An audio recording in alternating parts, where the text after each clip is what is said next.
Mes très chers frères amis,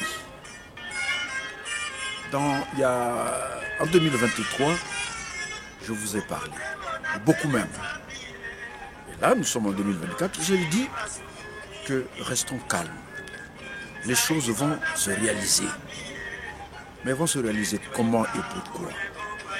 Je pense que si je rebondis rapidement sur ce qui s'est passé à Ornano.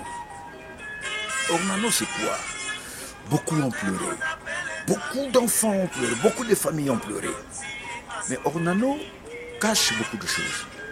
Ornano, c'est l'entreprise que M. Denis Sassou Nguesso a créée. C'est l'armée. M. Denis Sassou Nguesso, quand il est arrivé, il a détruit toutes les entreprises dans lesquelles les jeunes, les enfants, nos frères, nos cadets, nos enfants devraient aller travailler. Toutes ces entreprises-là que les Massamba Deba, les Youlou ont laissé. M. Denis Sassou Nguesso les a détruit, toutes les entreprises. Et a laissé comme entreprise l'armée et la police. Ornano. Les enfants, ils se sont dit, tiens, on va aller travailler parce que c'est l'armée. Mais non, ils ne vont pas aller travailler à l'armée, mais ils vont à l'armée pour devenir des militaires qui vont être utilisés pour aller tuer les parents, les enfants des autres familles. Ce n'est pas une armée, ni une police, ni une gendarmerie pour aller protéger ou assurer la sécurité sur le territoire congolais. Non, ce sont des enfants que lui va recruter, il veut recruter, ou bien il a recruté, ou il continue à recruter, pour faire d'eux des tueurs, des assassins. Il faut utiliser, qu'on utilise les mots.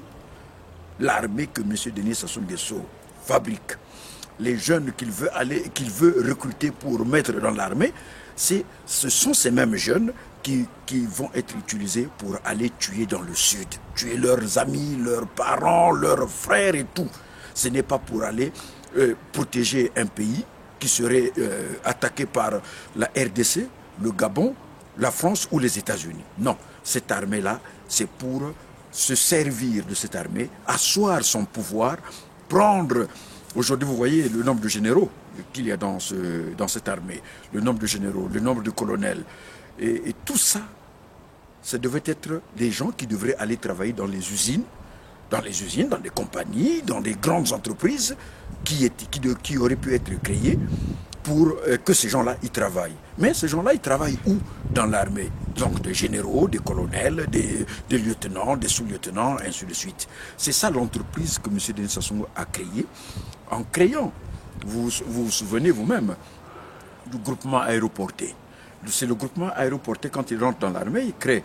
Donc il détruit toutes les entreprises, il crée le groupement aéroporté, donc l'armée, et pour tout simplement asseoir son pouvoir. Mais aujourd'hui, c'est trop tard, c'est fini, tout le monde l'a compris, qu'on ne peut pas, il parle de la jeunesse, on dit, il décrète une année de la jeunesse, mais de quelle jeunesse? La jeunesse, quand il est arrivé au pouvoir en 1979, alors les jeunes de 79 jusqu'à aujourd'hui, ils ont plus de 40 ans, ou près de 40 ans, ces enfants-là. Et de quelle jeunesse ils parlent? De quelle jeunesse ils parlent? Voilà pourquoi, aujourd'hui, tout ce qu'il dit, il n'a qu'un seul objectif, M. Denis Sassou Nguesso. Conserver le pouvoir au nord, au détriment de tout. Est-ce que lui, M. Denis Sassou Nguesso, aujourd'hui, est-il prêt d'aider, d'accompagner un Larry, un BMB, un Vili au pouvoir? Non, là tout le monde le sait dorénavant. Donc voilà pourquoi il faut mettre un terme définitif avec ce pouvoir, un du Nord, deux de M. Denis Sassou Nguesso. Parce que l'homme du Nord aujourd'hui, j'ai écouté ma cadette Grace qui a dit que les gens du Nord ont peur pour rien. Non, nos frères du Nord ont raison d'avoir peur parce que effectivement, ce qui est clair, que les gens du Sud attendent une vengeance. Vaut mieux dire les choses telles qu'elles se murmurent. Les choses se murmurent. les Lari, les Vili, les Bembe, les Teke, les Pounou attendent un jour quand ils auront le pouvoir pour se venger contre les Moshi. Ça, c'est une vérité. Et moi, j'aime souvent dire les choses telles qu'elles sont pensées et telles qu'elles se murmurent. Et quand je vous le dis, c'est pour que tout le monde sache que on ne peut plus continuer à exister dans un Congo où les gens pouvaient vivre ensemble. Non, c'est impossible de vivre ensemble demain. Aujourd'hui, ce qu'on doit éviter comme vengeance que l'homme du Sud prépare sur l'homme du Nord, c'est quoi? C'est ce que le Soudan a fait. Le Soudan, aujourd'hui, il y a deux États. Il y a le Sud-Soudan et le Nord-Soudan. Et là, il n'y aura plus de vengeance. Il n'y a pas de vengeance à ce moment-là. Mais tant qu'on restera dans cet état-là, tant qu'on penserait qu'on pouvait rester, on peut rester dans cet état-là, la vengeance est inéluctable. Quand les Teke auront le pouvoir, quand les Bembe auront le pouvoir, quand les Lari auront le pouvoir, quand les Vili auront le pouvoir, eh bien, il y aura une vengeance contre les Mboshi. Donc voilà pourquoi. Et moi je dis la vérité, hein, ce que M. Denis Sassou Nguesso sait. Et les Mboshi savent qu'il y a une vengeance qui est là, qui traîne, que quand les Lari auront le pouvoir, parce qu'on a détruit la région de Poul, on a détruit le Kouilou, on a détruit le Niari, et aujourd'hui, tous ces gens-là, ils se disent que le jour qu'on aura le pouvoir, eh bien alors la vengeance sera là. Moi je le dis bien pour que tout le monde l'entende que la vengeance, elle, se prépare du côté du Sud. Et pour éviter cela, eh bien, il n'y a qu'une seule solution. C'est celle-là de la scission. Et la scission va avoir lieu. On ne peut pas... il faut éviter la vengeance. Eh bien, pour éviter la vengeance, il faut aller qu'on aille à la scission. Et vous voyez même que le COP 28 a été clair. Le COP 28 demande qu'on utilise, qu'on fasse recours aux énergies renouvelables. Mais l'énergie renouvelable, c'est quoi? Ce sont les barrages hydroélectriques qui sont aujourd'hui, qui font les gens dans le monde entier. Parce que l'énergie fossile, c'est-à-dire que le pétrole, non, on va arrêter avec le pétrole. Plus personne ne va acheter le pétrole. Peut-être que dans 15 ans, les gens ne vont plus acheter le pétrole. Les gens vont se tourner vers les énergies renouvelables, c'est-à-dire le soleil, le vent et l'eau. C'est vers là-bas que les gens vont se tourner. Mais Jean-Félix Tchikaya avait déjà pensé à ça depuis longtemps. Et n'oublions pas, il y a eu un artiste très important que Mangungu Clay, quand il avait chanté à l'époque, dans les années 89 par là, 82, pardon, 80-82, quand il a chanté la chanson Poto Kanissa, Mbokanabi Sobo Mengo Etonda, et Bongo tout ça la maille, Poto Kanissa après pétrole. Mangungu Clay l'avait chanté. Mais Jean-Félix Tchikaya, avant Mangungu Clay, avait pensé au barrage du Kouilou. Mais si le barrage du Kouilou te construit, ce barrage-là aujourd'hui fournirait de l'énergie nécessaire pour créer les entreprises et en faire employer les jeunes.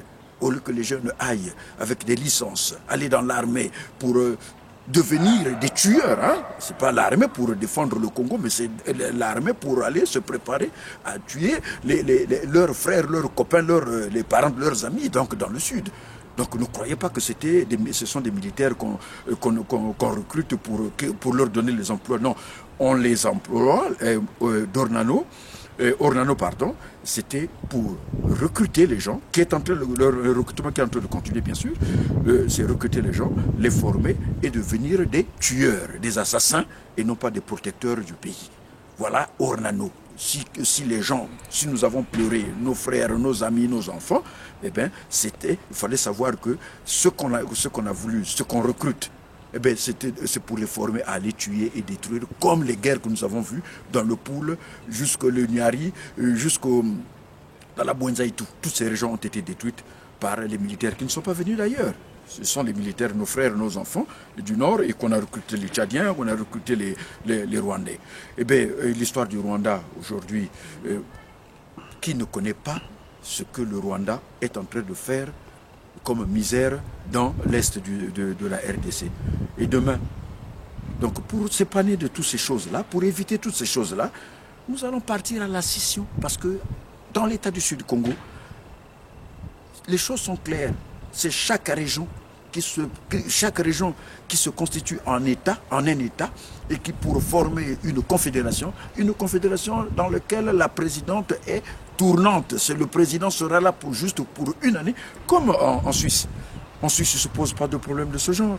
Eh bien, tout simplement, parce que, eh bien, la présidente étant tournante, il y a une confédération, les gens sont libres dans leur canton, qui sont donc des États. Les cantons en Chine sont des États qui sont autonomes.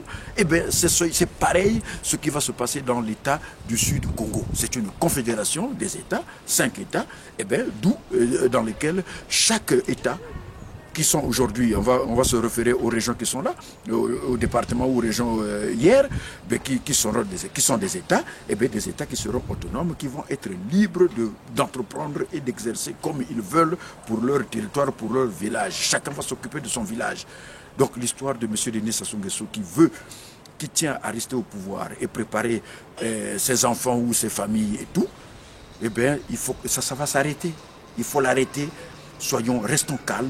2024, tout le monde est dorénavant au courant de ce que M. Denis Sassou Nguesso et nos frères du Nord préparent. Et les frères du Nord, ils savent pourquoi ils veulent maintenir le pouvoir en leur sein, mais tout simplement parce qu'ils craignent la vengeance. Mais, ma foi, que chacun de nous, du Nord au Sud, que nos frères Mouchi sachent que la vengeance, elle est là.